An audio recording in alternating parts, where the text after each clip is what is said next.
आरक्षण बचाने के लिए सर्व आरक्षण समाज ने किया महाधरना आंदोलन। पदोन्नति में आरक्षण को लेकर सर्व आरक्षण समाज के कर्मचारियों ने आरक्षण बचाने महाधरना आंदोलन किया। आपको बता दें कि सभी आरक्षण वर्ग के कर्मचारी इस कार्यक्रम में उपस्थित थे। सभी ने राज्य सरकार के खिलाफ जमकर नारेबाजी कर विरोध जताया। वहीं कई कर्मचारियों ने स्लोगन वाले तख्तों के माध्यम से सरकार से पदोन्नति के लिए मांग करते दिखाई दिए। बीते दिनों बड़ी संख्या में कर्मचारी नेहरू चौक में धरना पर बैठे और सरकार से अपनी मांगे मांगते हुए उन्होंने कहा कि अगर मांगे पूरी नहीं की जाती हैं, तो वे संगठन के द्वारा उग्र आंदोलन करने के लिए बाध्य होंगे। सभी ने राज्यपाल के नाम कलेक्टर को ज्ञापन भी सौंपा। राज्य सरकार के द्वारा शिक्षा विभाग में 40,000 पदों पर SC/ST के लोगों को पदोन्नति का जो मुहिम चलाया है 31 जनवरी तक, जबकि उनको मालूम है कि 15 फरवरी तक माननीय कोर्ट का फैसला आ जाना है SC/ST के पदों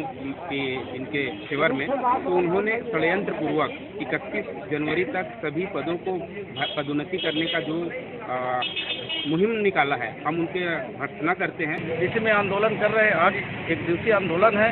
29 तारीख को हम लोग सब रायपुर में आंदोलन करेंगे सरकार के खिलाफ। सरकार यदि सचेत हो जाए तो ठीक है, नहीं तो आंदोलन जारी रहे। पहली बार ऐसे देखने को मिल रहा है कि जैसे ये सरकार में SC/ST में हमारे शिक्षक भाइयों को पदोन्नति नहीं मिल रहा है। ऐसे में हमारे पीढ़ी दर की पढ़े लिखे बेरोजगार होते जा रहे हैं। ये सरकार के मंशा ऐसा है कि SC/ST को पदोन्नति आरक्षण नहीं दिया जा रहा है। और हमारी मांगे हैं कि जो आप पदोन्नति कर रहे हैं तो उसमें आरक्षण रोस्टर का नियम का पालन करते हुए पदोन्नति करें, क्योंकि अगर आप आरक्षण रोस्टर का पालन नहीं करेंगे तो हमारे जो SC/ST के भाई हैं जिनको 18,000 पदों पर पदोन्नति होनी है, वो उस पद से वंचित हो जाएंगे और आने वाले हमारे जो युवा पीढ़ी है जिनको नए पदों पर बैठना है, वो उस पद से वंचित हो जाएंगे। हमारी मांग है कि आप पदोन्नति करें, किंतु आरक्षण रोस्टर के नियम का पालन करते हुए करें। बिलासपुर से रविंद्र टंडन की रिपोर्ट, RJ रमझाझर।